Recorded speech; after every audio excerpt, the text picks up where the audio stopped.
हे बघा, ठिबकची छोटी लिकेज काढण्यासाठी माझ्या हातात दिसतोय तो हा प्रोटेक्टर वॉटर स्ट्रॉंग वॉटरप्रूफ. आता जिथं मोठं लिकेज आहे बघा, इथं समोर तुम्हाला ते जॉईन मारलेलं दिसतोय, पण जिथची छोटी लिकेज बघा, हे लिकेज दिसते बघा तुम्हाला, हे बारीक लिकेज आहे.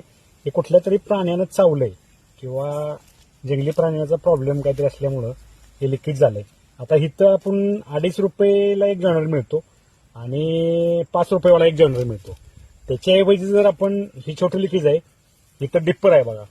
आता हे ज्यावेळेला ठिबक चालू असतं त्यावेळेला हा चिकट टेप असतो एक 50 रुपयावाला, तो 50 रुपयाला मिळतोय. ठिबक उलाढे कुठल्याही तुम्ही याच्याकडे गेला तरी यात सर्वसाधारण आपल्याला 100 ते 150 अशी छोटी लिकेज काढता येतात 50 रुपयामध्ये.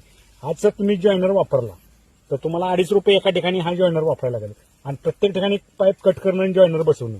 त्याच्यापेक्षा आता गुंडलायचं कसं तुम्हाला दाखवतो मी. बघा, हे धरायचं असेल लिकेजवर, हे ठिबक चालू असतानाच आहे. वॉटरप्रूफिंग प्रोजेक्टर ठिबक ह्याचं टेपचं नाव आहे. वॉटरप्रूफिंग म्हणजे पाण्यामध्ये हे करायचं. हे फक्त धरताना असंच लांबवायचं बघा, जरा थोडासा वाढायचा जोरात, पूर्ण थांबलं बघा लिकेज. 2 किंवा 3 जेड्यामध्ये बघा हे टोटली कट होतं. आणि आपल्याला चाकू पाहिजे.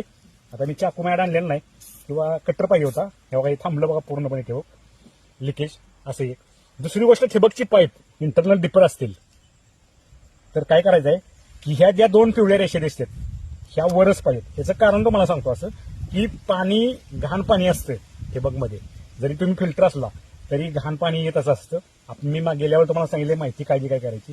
हे डिप्परचं तोंड वर झालं पाहिजे, म्हणजे ह्या रेषा जे मार्किंग दिलंय या रेषा वरच पाहिजे. आणि जी तळाला घाण आहे ती थांबून राहते. आणि ज्यावेळेला आपण 15 दिवसांना आपण ते हे तोंड खोलायचं आहे पुढचं आणि ते घाण पाणी जाऊन द्यायचं आहे. हे असं नाही केलं, समजा पाईप तुम्ही अशी उलटी टाकली तर घाण पाणी डिप्पर लवकर चॉकअप होण्याचे चान्सेस जास्त असतात. म्हणून ही रेष तिथंच जोडताना, जिथं सबमिलमध्ये जोडल्या ती सबमिलमध्ये जोडताना कशी दाखवायचं मला मी सांगता.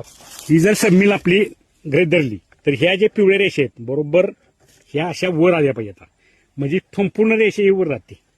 त्यामुळं हे डिप्पर आहेत ना, हे लॉक होण्याचे चान्सेस कमी होतात. म्हणून ही एक काळजी घेणं गरजेचं आहे.